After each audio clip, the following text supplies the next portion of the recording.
Indonesia adalah negara berkembang yang masih dilanda dengan beberapa masalah yang sering terjadi, contohnya adalah kemiskinan, korupsi, penegakan hukum yang lemah, pendidikan yang rendah, dan kesenjangan sosial. Di video kali ini kami akan berfokus pada masalah korupsi. Berikut adalah penayangan video korupsi. RJL diduga kembali memerintahkan untuk dilakukan perubahan surat keputusan direksi PT Pelindo II. Kita bicara dampak juga, ini sangat besar. Kerugian negaranya itu 16 triliun. Hasil pemeriksaan BPK terkait dengan kasus dugaan korupsi PT Asabri. Komisi Pemberantasan Korupsi menetapkan Bupati Kota Waringin Timur SH sebagai tersangka korupsi terkait pemberian izin tambang. Mega proyek KTP elektronik yang menjadi ladang korupsi bagi para pejabat tinggi merugikan negara hingga mencapai 2,3 triliun rupiah. Komisi Pemberantasan Korupsi KPK akhirnya menahan tersangka kasus dugaan korupsi Hambalang Andi Zulkarnain Malarangeng. Kejaksaan Negeri Kabupaten Pekalongan, Jawa Tengah menetapkan 7 orang tersangka dugaan korupsi bantuan dana operasional pendidikan. Indonesia mempunyai sumber dan pedoman dalam melakukan segala sesuatu, yaitu Pancasila. Pancasila merupakan ideologi dasar negara Indonesia dan merupakan prinsip yang wajib dipegang oleh warga negara Indonesia. Oleh karena itu, dalam setiap melakukan segala sesuatu, haruslah berpegang pada Pancasila. Tindakan korupsi merupakan tindakan yang melanggar sila yang ada di Indonesia.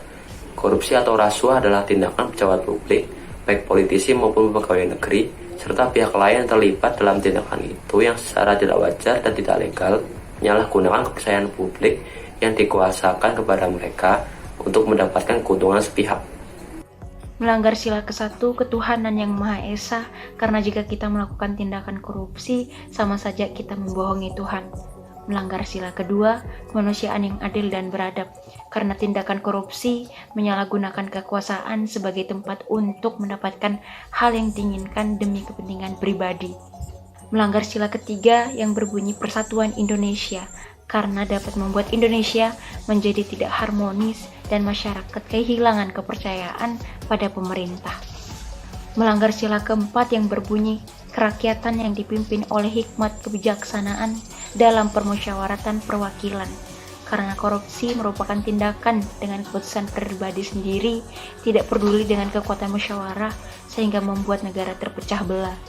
Melanggar sila kelima keadilan sosial bagi seluruh rakyat Indonesia, karena korupsi sendiri menunjukkan ketidakadilan antar pemerintah dan masyarakat. Korupsi sangat berdampak buruk bagi Indonesia dan dapat menyebabkan kegaduhan. Maka dari itu, kita harus melakukan segala sesuatunya itu sesuai dengan nilai-nilai yang terkandung dalam Pancasila, terutama bagi para pejabat nih, agar tidak menimbulkan penyelewengan dan berdampak buruk bagi negara. Apabila nilai Pancasila diimplikasikan dalam hidup, maka tidak akan ada lagi ketidakadilan dan koruptor. Karena dalam Pancasila sudah tercerminkan semuanya norma yang menjadi dasar dan ideologi bangsa dan negara.